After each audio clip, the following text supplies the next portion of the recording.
For those of you who don't know, I work as a registered nurse in the emergency department of a level 1 trauma center in downtown Minneapolis. The job is chaotic and constantly changing, but there's more to it than that. Minnesota has been really fortunate so far in not having a massive influx of severely ill COVID-19 patients yet. And that's been due in large part to discipline and hard work on the part of a lot of people. That's not to say there aren't a lot of those patients, but so far it's nowhere near overwhelming the resources that are available. A lot of that has to do with early and aggressive measures by state and regional leaders to flatten that curve, like everybody's saying. Not only does it spread out the infection pattern over time, but it also delays that peak. During that delay, we have time to ramp up resources, protocols, guidelines, training. All that to say, life in the ER right now is kind of a weird combo crossover between batshit crazy and really chill. With the crappy weather outside and the majority of people afraid to expose themselves to COVID, the general population of the emergency department is way down. Like to the point where a couple days that I worked this week were the slowest I've ever seen in the entire time that I've worked there. Busy or not, we're still in the middle of a pandemic. Everybody wears masks and eye protection at all times, and especially during a long shift, that can get really old. I have to say though, the support from the community has been incredible. Almost every shift that I've been working lately, there have been donations of free food and goodies in the break room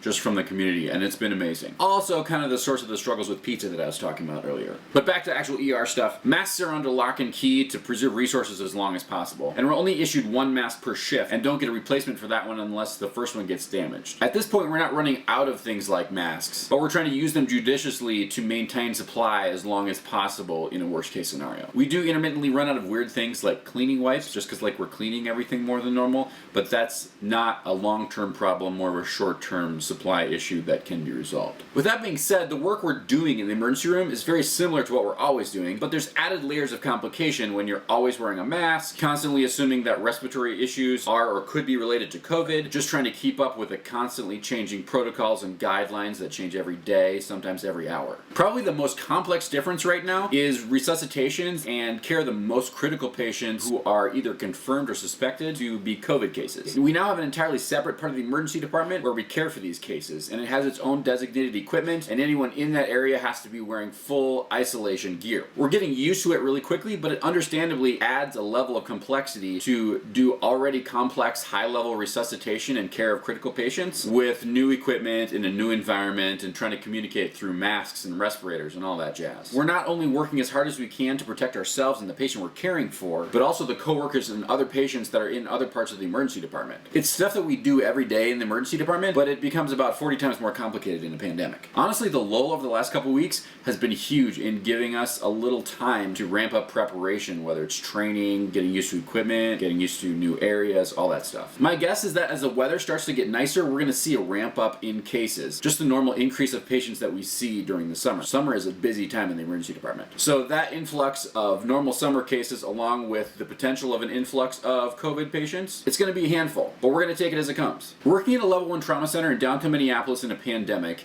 is chaotic and stressful and exhausting. But so is pretty much any other Saturday in the summer without a pandemic. There's constantly changing rules and guidelines, gowns and isolation helmets, talking with walkie-talkies and yelling out the door to your coworker to bring you the thing you forgot to bring into the ISO room. But for me, it's still emergency nursing. That's what I signed up for. That's what I'm getting paid to do, and I fucking love it.